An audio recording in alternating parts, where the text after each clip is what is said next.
તો શ્વેત ક્રાંતિની ભૂમિ આણંદ ખાતે આવેલ એનડીડીબી કેમ્પસમાં ભારતની પ્રથમ રાષ્ટ્રીય ત્રિભુવન સહકારી યુનિવર્સિટીનો પ્રથમ દીક્ષાંત સમારોહ કેન્દ્રીય સહકાર રાજ્યમંત્રી મુરલીધર મોહોલના અધ્યક્ષસ્થાને અને રાજ્યના સહકાર મંત્રી જીતુભાઈ વાઘાણીની વિશેષ ઉપસ્થિતિમાં યોજાયો હતો। આ સમારોહમાં ઈરમા સંચાલિત એમબીએના 302 અને 2 પીએચડી સ્કોલર્સ મળી કુલ 304 વિદ્યાર્થીઓને પદવી એનાયત કરાઈ હતી। યુનિવર્સિટીના પ્રથમ પ્લેસમેન્ટમાં 100% પરિણામ સાથે સૌથી ઊંચી આંતરરાષ્ટ્રીય ઓફર 40.68 લાખ સુધી પહોંચી છે।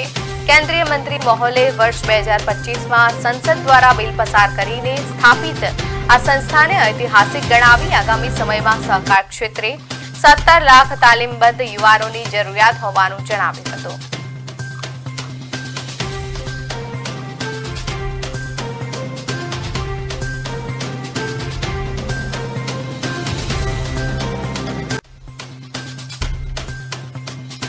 सहकारिता આપણું ગ્રામીણ તંત્રનું મોડલ, આપણી ખેતીવાડી, પશુપાલન, આ બધા જ વ્યવસાય થતા વિદ્યાર્થીઓ 100% કેમ્પસની અંદર એમને નોકરી મળી જાય આ પ્રકારની કેપેસિટી કે આપણે યુનિવર્સિટીએ ઊભી કરી છે અને સારી સારી જગ્યાઓ પર આ તમામ ગ્રેજ્યુએટ યુવાનો એ સર્વિસ કરવાના છે, સેવા કરવાના છે। એટલે એમને खूब अभिनंदन आपू छूँ। मुरलीधर मोहोल जी को मैं विनती करता हूँ कि वो पहले दीक्षांत समारोह में यहाँ आए हैं गुजरात में, तो वो भी आपके साथ बात करें। इस दीक्षांत समारोह से जो बच्चे आज पास आउट हुए, ग्रेजुएट हुए, कुछ ने एमबीए पास आउट हुए, तो वो देश की सहकारिता क्षेत्र में एक ट्रांसपेरेंसी लाएंगे, वो अच्छा काम करेंगे। प्रशिक्षित अगर वो बच्चे सोसाइटीज़ में सहकारिता क्षेत्र में काम करेंगे तो वो सहकारिता क्षेत्र और मजबूत होगा और सहकार से समृद्धि परिकल्पना जो है माननीय प्रधानमंत्री जी की, वो पूरी करने में, साकार करने में एक बहुत बड़ा